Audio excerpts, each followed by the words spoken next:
Good morning.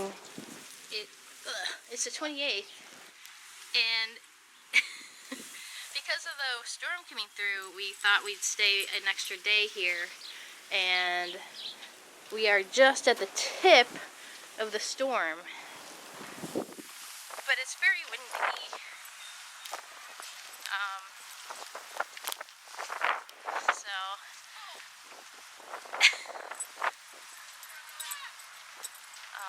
Yeah, there's supposed to be like gusts of up to 40. Decided to stick around, and it's kind of chilly, and of course windy.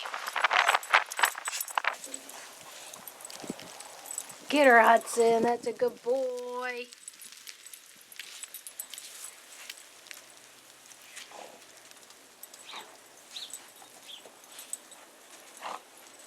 All right. It's about 120. About this deep.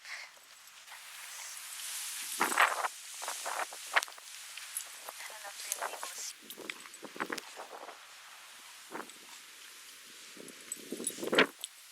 All right, go potty.